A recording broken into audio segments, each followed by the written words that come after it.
The cooler conditions have been a boon for firefighters trying to control a blaze south of Nowra. Overnight, the fire burnt through more than 4,000 hectares of bushland between Wandandyan and Sussex Inlet. The Princes Highway was closed for almost 24 hours, with some drivers forced to sleep in their cars. Lieve Casbin reports from the town of Sussex Inlet in the Shoalhaven region. It was a blistering night. More than 100 firefighters worked to protect rural properties at Wandandyan. Strong winds didn't help, pushing the fire through containment lines yesterday afternoon. With hundreds of residents unable to return home, some pets were left to fend for themselves. Efforts to contain the fire were ramped up, backburning across a wide front. Crews on the ground kept a close eye on outbreaks, while up above, aerial bombers crisscrossed the skies. Heaps to do, so I'll see you there soon. And with the cooler temperatures, there was finally some relief. Allowed our firefighters today to get containment strategies in place and working on those containments overnight and hopefully tomorrow before heating up again on the weekend.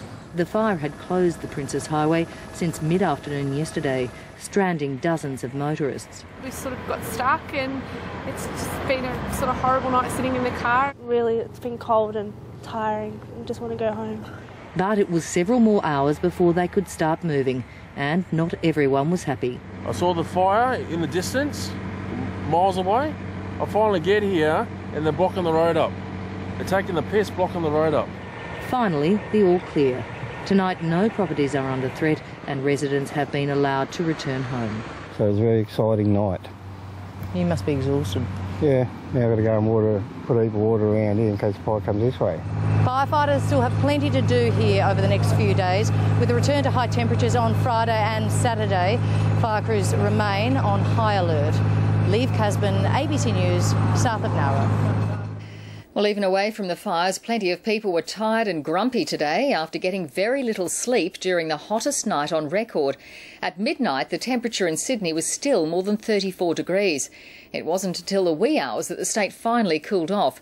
But don't get too used to it. More hot weather is just around the corner. The surf lifesavers had long since knocked off, so swimmers had to bring their own. Absolutely beautiful. Packed. Sydney's beaches were an oasis from the unprecedented heat. At midnight last night it was still 34.5 degrees and we've never seen that before for Sydney area. Bondi was a refuge for those tired of tossing and turning in bed. It's a good feeling to be at the beach at 1 o'clock in the morning and being able to swim at the same time. Firefighters on the edge of Sydney still had work to do. Just after midnight, a burning tree threatened homes. I looked straight out the window to find the fire, the tree well alight with the flames about 20-25 metres in the air. There was also anger today from the Premier over yesterday's alleged arson attack at Shalby in Sydney's west. 3 teenagers have been charged and granted bail. I just expressed community frustration that they were immediately released. I still think that, personally still think that keeping them overnight or keeping them for 2 nights might have helped sink the message in.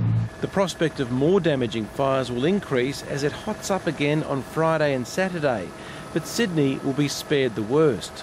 Places in Western New South Wales could well see daytime temperatures reach 47 degrees, and that's close to the highest that they've seen out there. 2,000 volunteers worked in the field today to get as many fires under control as possible before the change kicks in. So fires will run very, very quickly and very hard, but luckily not quite to the same extent as yesterday because the wind speeds won't be the same level. Camping will again be off limits in many parts of the state.